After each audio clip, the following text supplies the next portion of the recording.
reservation arrived before the hotel did. My phone buzzed as the highway unspooled into a meadow of sodium lights. Your stay begins tonight. The notification came with a photo of a building that didn't exist anymore, the Meridian. A Jazz-age monolith that had been torn down 3 years ago to make room for a parking structure they never finished. Below the picture, rate non-refundable. Room 1206, card on file. The line after card on file was a blank that looked like a mouth held shut. I didn't book anything. I said this out loud in the car, like hearing it might make it true. Under the message was a note. We've honored your sister's employee discount. I put on my blinker and missed the exit. When you make a life of chasing the odd and the haunted for a living, you promise yourself you won't chase it when it learns your name. And then you do by the time I circled back. The Meridian silhouette was where the empty lot should have been, a blacker shadow in the rain. The revolving door spun like a coin losing arguments with gravity. Signage, slick with water, glowed copper. Meridian Hotel, EST, 1929, renewed nightly. I parked. The parking meter wore a knit cap of moss. Something that was not wind sifted down the alley. The brass handles of the entrance were warmer than my palms. Inside, the lobby smelled like an old book whose owner cried about it once. I had been here before 26 years ago, when I was 12, and Mom needed a second job. My sister Lynn started nights as housekeeping. The smallest uniform altered twice, and still a little too big. The sleeves rolled to her wrists. She taped the housekeeping knock pattern to the inside of the supply closet. 2, 3, 1, hush.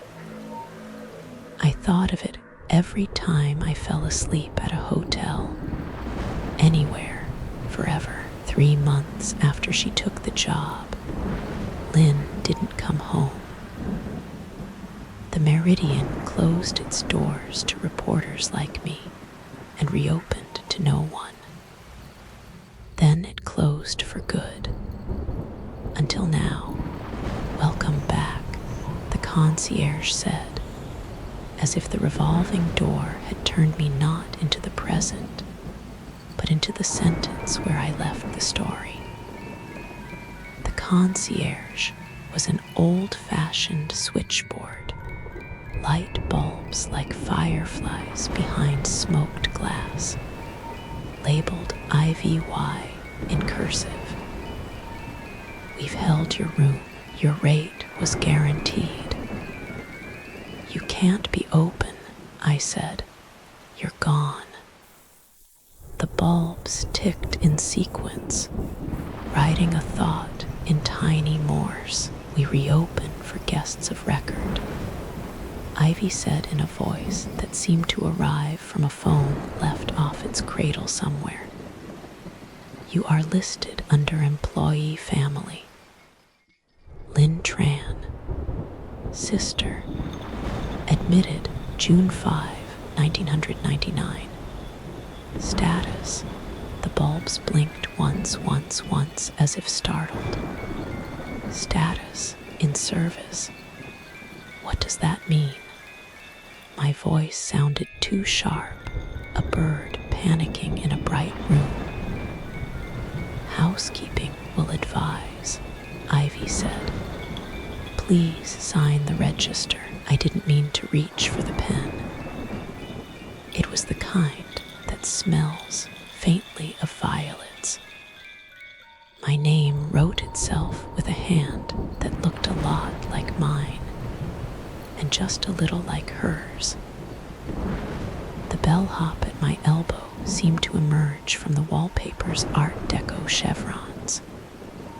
He was all elbows and shine, a boy in a uniform, a size too big, the brass buttons stuttering when he breathed. His name tag read Leo. The tag had been buffed until the letters were shallow bowls. Room 1206, Leo said, rolling the numbers around like marbles. You remember the elevators? I remember the stairs, I said, and the way the sea of carpet never looked still. Leo nodded gravely, as if that were an answer to a larger question. Housekeeping knock is 231, hush, he said, and I had to stop myself from flinching. Where'd you learn that? I asked. He looked at Ivy. The bulbs hummed. We remember our best staff, Ivy said. May I hold a card on file? For what? The rate was non-refundable, which usually means stop arguing. For word service, Ivy said. I don't know what that means, I told her. You will, she said, very gently, and the bulbs dimmed as if the voice had stepped into another room. Part I check in, the switchboard's memory. The elevator doors were all brass breath and posture. One wore a brass plate, for service only. The other had floor buttons from B to 14, though 13 was cunningly absent. Years ago, Lynn told me the Meridian called its 13th floor M, like the initial of someone you aren't supposed to say out loud. I never knew if she was teasing. Leo pushed 12, and the button made a noise like a spoon tapped against glass. As we started up, something in the shaft sighed, then stood at attention. Did you know her? I asked, watching Leo's profile. He couldn't be older than 18. Everyone knows housekeeping, he said, eyes on the floor display. No one sees them. Does anyone see you? I asked. He grinned, Quicksilver, and for a moment he looked less like a boy and more like a job wearing a boy. Depends if the tip is cash or regret. The doors opened onto a corridor that made a religion of angles. The carpet was a navy, so deep it took up half the light. The walls were the color of old teeth. I could have walked it blind and known where I was. My childhood remembers spaces with its knees. Room 1206 had a do not disturb sign on its split down the center with a long crack, like someone had tried to fold it in half and failed. The key card slot blinked a patient red, then a patient green, then both at once, as if it had made up its mind to be indecisive. The door opened as if it were afraid to annoy me. The room had been staged to look like a room. White duvet, 2 pillows disturbed into a shape that suggested a head, had recently been disappointed. A minibar the size of a grudge. A city angled out the window like an indifferent shoulder.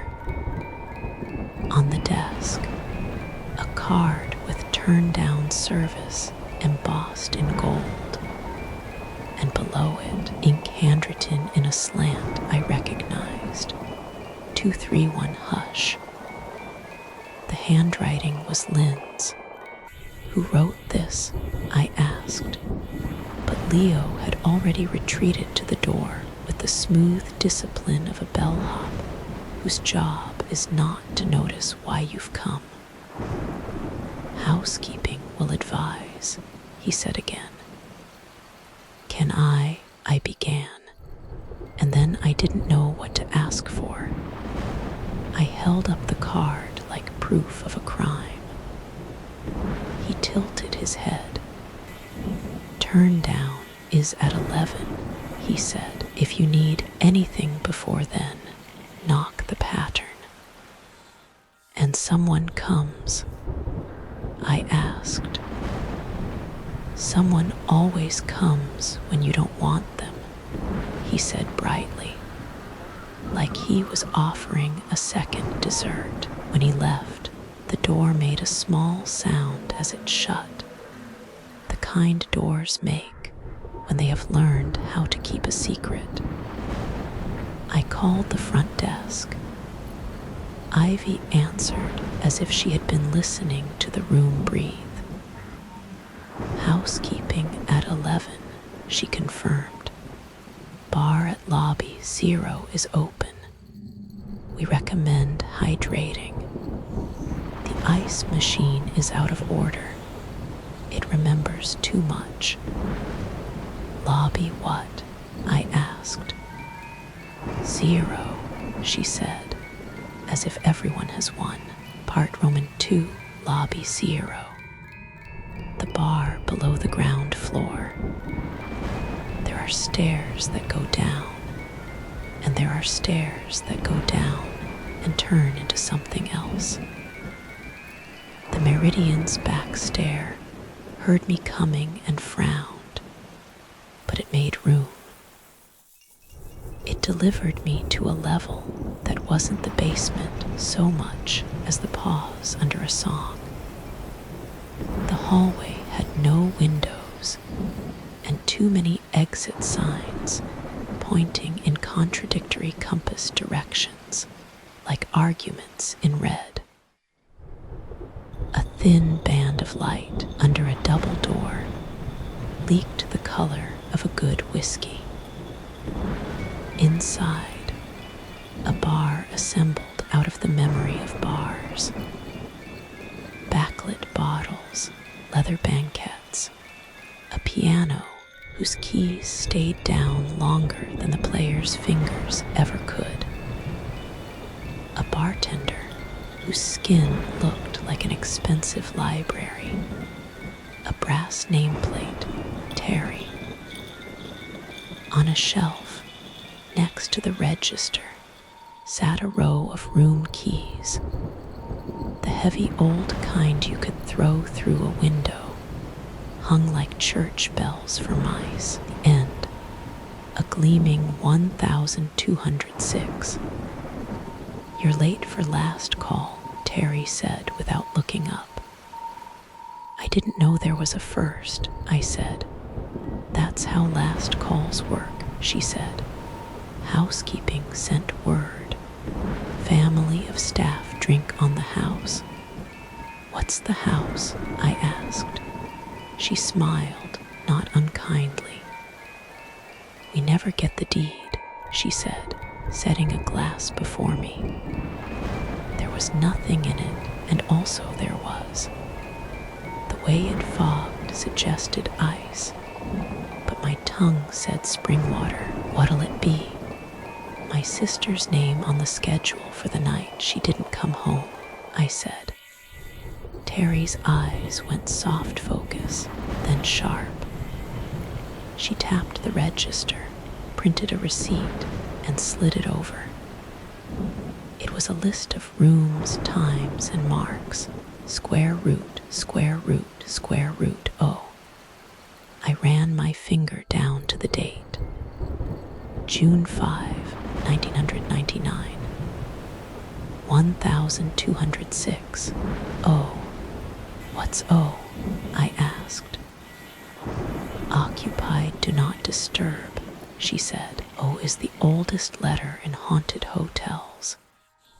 It means somebody wanted to be left alone, and someone else agreed too easily. She was sent to turn it down, I said. She'd have knocked. 231, hush. I could hear it inside my ribs. She did, Terry said softly.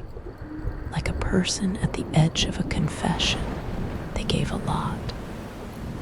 They answered in a language you can't ask to speak. Who? I demanded, but the piano decided to find a song, and everyone turned for it at once, even the bottles. Terry slid something else across the bar. A do not disturb door hanger. The paper gone velveteen with years. Lynn had written on it across the block letters. Not until they show me the weather. What does that mean? I asked. Terry poured nothing into my glass again. It tasted like the last ice cube in a paper cup from a childhood movie. Guests who don't tip money tip weather, she said. We pay our debts in storms here. You want to speak to accounts. I want to speak to Lynn, I said. Terry nodded toward the piano where no one sat. Music is on 12, she said. Housekeeping is on 6. She leaned in. Accounts is on S. S. Service, she said. Or sorry, depends how honest you want to be. Part Roman 3, housekeeping. 231, hush. The service elevator moaned like a rehearsal. Inside, instead of floors, the buttons wore jobs: laundry, pool, kitchen, accounts, switchboard, roof, and a small unlabeled button polished to a thumb-shaped shine. I pressed laundry. The car went sideways first, then up, as if remembering that was the point. The laundry smelled like the inside of a raincoat after a funeral. Canvas bags hung mouth open from a rail, traveling like gondolas between machine islands. The washers were rows of silver portholes. On one door, someone had stuck a pink post-it note, ink triple faded. Tell me the towels are soaked in blue again. Capital blue, like a brand or a diagnosis. On a table, folded uniforms waited in silent lineup. One had a name stitched on the pocket with a hand that wanted to be brave. L. Tran. The fabric remembered a shoulder. I put my cheek to it like a prayer, and the cloth warmed as if my sister had just taken it off. Something in my chest shuddered like an elevator's safety brake. A cart rolled past, guided by no one, and exactly guided. It stopped at me and offered a tray, a door hanger, a small hotel pencil gnawed almost to eraser, a stack of receipt slips printed with a count of weather rendered. Towels. The air asked in the precise voice of a person used to repeating themselves. I need a room, I said. I don't know why this is what I said. kind with answers. The cart turned. It prompted me down the road to a door marked service, only switchboard. 231, hush. I knocked it without thinking. Someone on the other side exhaled like a kettle just before it chooses to boil. The door opened on a room that looked like the nervous system of a city. The walls were switchboards, all jacks and cords and brown wood, blinking lights like polite emergency. A woman in a headset sat on a stool, her silhouette beautiful in the way machines are when they are good at work. Her badge read MAE, housekeeping sister, she said before I could make any sound. I've been expecting your voice for 26 years. To you, I began, and then realized me had not left space in the sentence for question marks. We route the calls that never completed, me said, as if reading from a manual. We park them in the wall until the right mouth shows up. This one's yours. She slid a plug into a jack with reverence. Phone on a small table rang, a real ring. A sound that made childhood sit up inside me and ask for a glass of water. When you pick up, you must say what you didn't say then. Accounts will be listening. If you lie, the line drops and the hotel keeps both sides of the conversation. What if I don't remember what I should have said? I asked. Me smiled without pity. You will, she said. Memory is a hospitality we extend to ourselves when we cannot afford the truth. The phone rang again, 3 times. On the 4th, I answered. Turn down service, I said, because that was the phrase Lynn taught me in the kitchen after midnight, the one you say through closed wood before you touch the handle. Static. Then Lynn, so close my knees wanted to run to her. 231, she whispered. Hush. I'm here, I said. It wasn't the sentence I planned. It jumped out anyway. Don't be, she said. Go home. Tell Mom the weather is wrong tonight. What weather? I asked.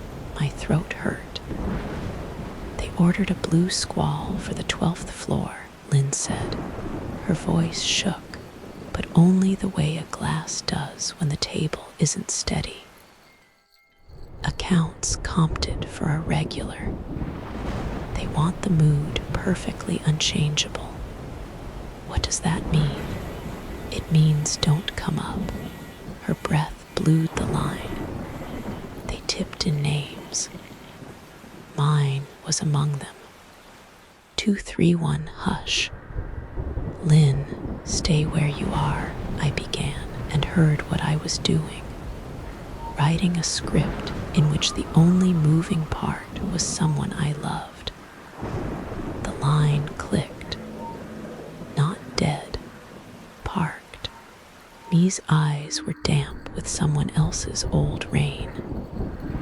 Accounts doesn't like staff-to-family transfers, she said. They prefer to settle in-house. Where is Accounts? I asked. She tapped the unlabeled button on the service elevator panel without looking. S, she said. Or sorry, part Roman 4, Accounts. The rate for weather. The service elevator knows who's the problem. It dropped 3 floors I didn't know it had. Doors opening onto a room lit by fluorescents that had made peace with their job. Behind a glass window sat a thin man with hair that arranged itself like a proposal. His nameplate said manager. Nothing else. In front of his window, a microphone on a flexible arm leaned forward the way a good listener does. MS. Tran, he said, do you wish to settle? I wish to see my sister, I said. Accounts settles before reunions, he said pleasantly. Debts first, doors second. What's the debt? He slid a ledger through a slot. It wasn't paper like my idea of ledgers. It was laminated weather maps, each with my name in the legend, each with a route traced from June 5, 1999 to tonight. The storms were named after words I hadn't said in time. I should have driven. You shouldn't work nights. I'm scared. Stay home. Over the 12th floor, the isobars nodded into a beautiful choke. Blue squall, hand-lettered, marked the ballroom end of the hall. Over 1,206, a patch of high pressure named Brave Face. We honored your rate by holding your room, the manager said. Your non-refundable rate requires a word tender. You pay by speaking to the correct room the sentence you did not say then. If the room accepts, your balance is cleared. If not, what if the room is a guest who paid for the squall? I asked. Then you will learn whether you prefer your sister's job, he said gently. What does that mean? We have an opening, he said. Turn down. People who can't say what they mean are our best staff. They fold things beautifully. I laughed, a sound that startled me by happening. I want to see the guest, I said. You've already met, he said. People don't order a blue squall unless they plan to memorize the room permanently. He leaned forward, interest glinting bright as a tip. Ask your bellhop to take you up. He knows where the weather stays. Part V, the blue squall. 12th, Leo said when the elevator doors opened. But not the way you went before. We took the fire stair. The hotel's fire stairs are honest, their lies are structural. The walls were scratched with notes in pencil and pen. Call mom, no. Open on 3, don't. Between floors, we passed a window where the city should be. Outside was a slow-wrinkled ocean. The rain fell sideways and then reconsidered. Guests tip in weather, I asked. They tip in conditions, he corrected. Accounts names it when they balance. Weather, regret. What's left in a pocket at the end, same currency. He held up his hand before the landing on 12. 231, hush. He knocked it on the wall and then knocked it again on the air. The corridor didn't like us. The carpet grain ran against our feet. Far down the hall, a door at once open and closed hummed G under its breath. A musical note made of glass. The air tasted like old skies. Outside 1,206 Twin, a do not disturb sign hung by one damp corner, so saturated it couldn't burn if you tried. Lynn's handwriting glinted under new water. Not until they show me the weather. Ready? Leo asked. For what? I whispered. To learn if you can pay, he said. We stepped past 1206 Twin. A blue light trembled under the door like lightning rehearsing at the end of the hall. A man stood with his back to us, his head cocked as if listening for a sound his memory had scheduled. His suit was a dark that refused to reflect. "Excuse me," I said, and my voice mudded in the blue and came out smaller than I sent it. "Accounts asks me to settle with you." He turned and had the face of a person who never stopped a party when the party wanted stopping. His eyes were the color of a swimming pool. "After everyone goes home, I already settled," he said mildly. "I paid for permanent weather." "My sister's name was among your tip," I said. "Give it back." He glanced at Leo. "Staff negotiations go through management," he said. "What is it you want to say?" I looked at the door, at the pulsing blue. I remembered being 12 and thinking grown-ups know the code, and then finding out that the code changes whichever room you open. I said the thing I didn't say then, because I was 13 months too young and 13 years too proud. "Don't open the door, Lynn." The sentence tasted like a knot loosening. The man shook his head, slow as a clock with a long minute hand. "That sentence isn't for me," he said. "You're paying the wrong room." "What? You bought the lie you told yourself to survive later," he said, and his face shifted briefly, the way soap does when it thinks it might be ice. "Try again." "Don't work tonight," I said, heart tripping the housekeeping knock. "Call me.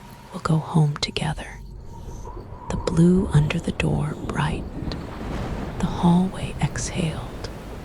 The man's pool eyes shuddered.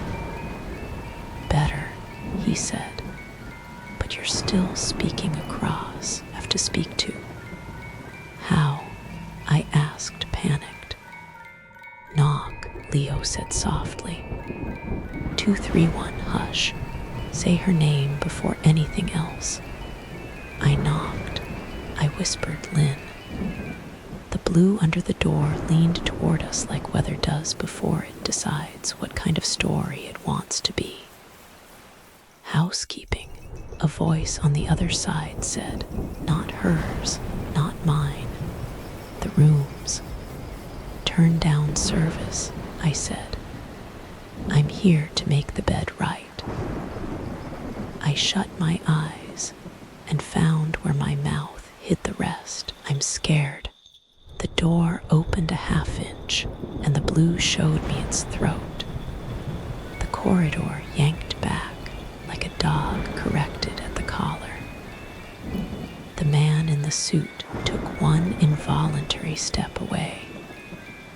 The whole hotel listened, the way old things do when they think children might finally be speaking sense. "Again," Leo whispered. "Don't go in," I said to the blue. "Please come home. I'll tell Mom. I'll take the night shift. You sleep. I'll fold the towels." The blue squall slumped, the light draining to the color of tired sky. The door clicked. The sign fell. The doorknob turned toward me, and then, heart-stoppingly, turned through me, as if my hand had become a keyhole, and the room had decided I wasn't worth an answer. The door opened anyway. The room beyond wasn't 1206.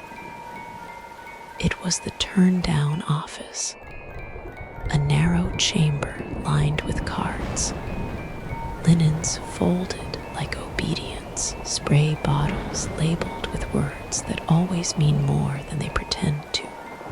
Calm, soften, remove. At the far end, on a stool under a time clock frozen at 11:11, sat Lynn's uniform with no person in it, sleeves resting on the counter as if tired. Her name was a small brave flag. "It's not her," I said to Leo. "It's her job," he said. "Sometimes that's what accounts returns." I touched the uniform. The cloth warmed like cheek for the first time since I walked in. I let my head fall to the counter, and I cried into cotton that had known more strangers than most of us ever will. The sound I made was the sound of a lobby when it finds itself empty and decides not to mind. When I lifted my head, the uniform had softened under my hands, the fabric relaxing in the way a face looks when a bad story ends and doesn't demand a twist. "Balance approved," said a voice behind my shoulder. The manager, thin and interested, stood with his hands behind his back. "Your word tender cleared one line item." "One?" I asked. He looked at the doorknob where my fear had turned metal. "The blue squall was paid for," he said. "The guest's balance is his own. We've returned your sister's shift into your custody." "I didn't want her shift," I said. "Then don't wear it," he said lightly. "There remains one final item on your account." He tapped his ledger with a fingernail. The map under my name showed a front moving through today. It was labeled something you owed yourself. "What is that supposed to mean?" I asked. "Lobby 0 closes in 5 minutes," he said. "Exchange your last words at the bar, or we'll convert the balance to service. Part VI, last call at Lobby 0. Terry had already set the glass down by the time I reached the bar. The pianist was playing a song that thinks it hides its sadness by being very good. 2 minutes, she said. Say it before the register prints it for you. What do I owe? I asked. Terry placed a single object between us. A room key press-stamped with home instead of a number. It was heavier than the ones upstairs. You've been checking into stories for 26 years, she said. You never checked into your own. You owe yourself a room you're allowed to leave. I can do that later, I said. She shook her head. Here, later bill's interest. I watched my hand touch the key. I watched the bar forget to breathe for a moment. I thought of all the nights I told myself I was writing other people's hauntings to avoid the architecture of my own. Fine, I said, and felt the most embarrassing thing happen in my mouth. Honesty. I don't know how to go home.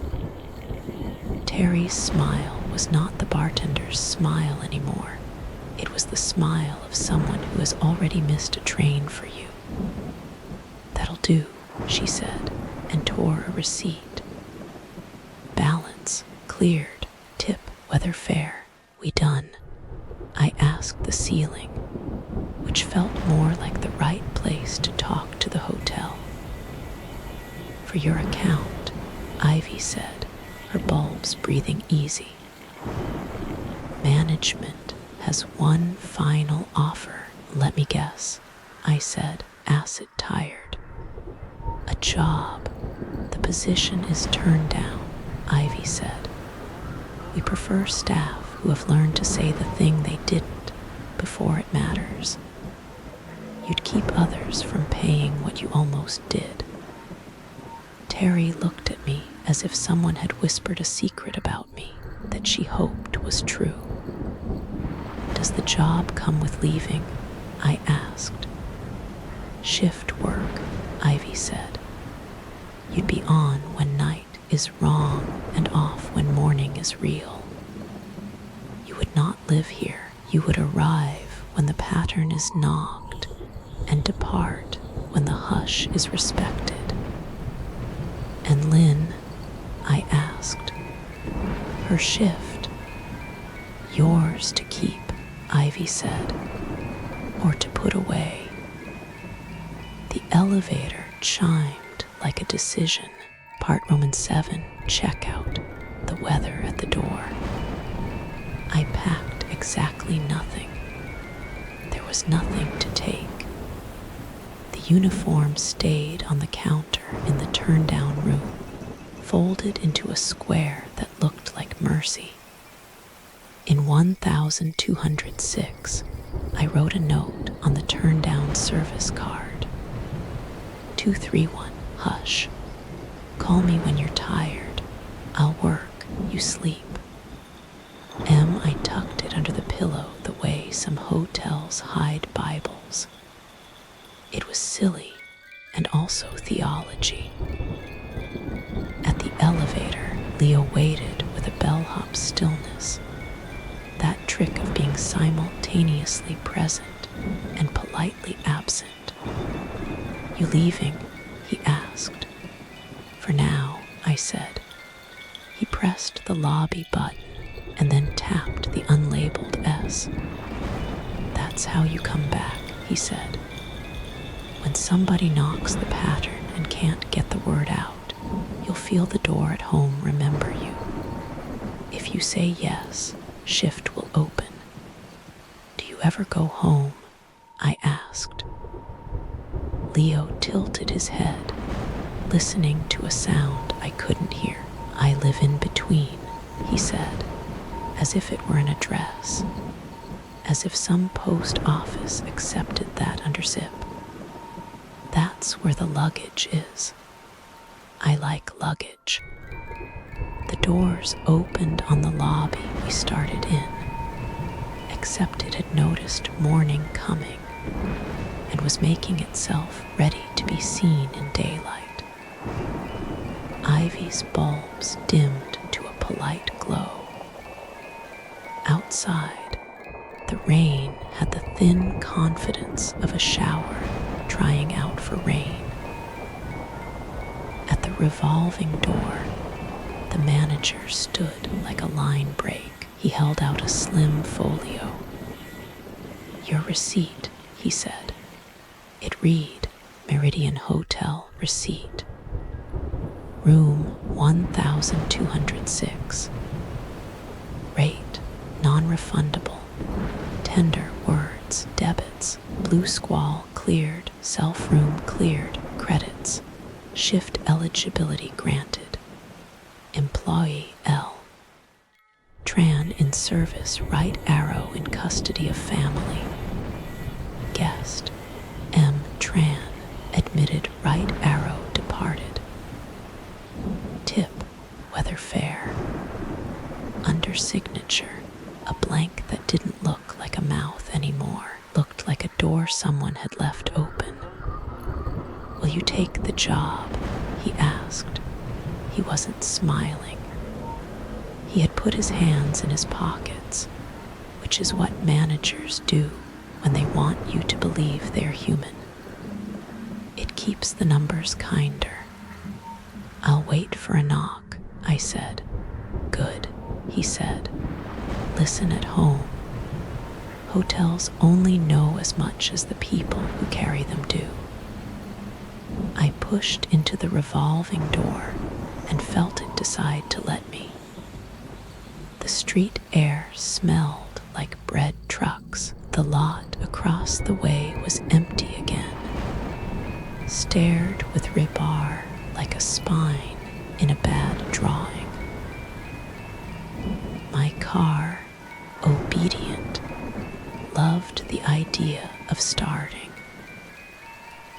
I drove until the Meridian was a persuasion behind me, coda the pattern.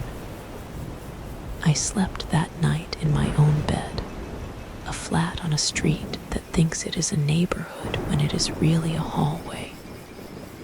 My radiator knocked once, then twice, then once again, then held its breath. 231, hush. I got up without turning on a light. At my door, the air had a tension to it, like a string tuned to the right note, but not yet plucked. I laid my hand flat on the wood. "I hear you," I said softly to nobody and to someone. "Turn down service," from the other side. A voice that didn't belong to my building said finally, and the door opened to a corridor that was not mine. Carpet navy, walls old teeth, air like a book that had been wept on once. Somewhere, a piano chose a key. Somewhere, a uniform warmed under a sister's cheek. Somewhere, accounts put a line through a debt and wrote fare in the margin. I stepped through. Shift began. And somewhere, in a hotel that doesn't exist until you need it to, the ice machine stopped remembering names long enough to make ice again. The bar wiped down the last glass. The manager admitted for once that a ledger is only the polite word for a confession.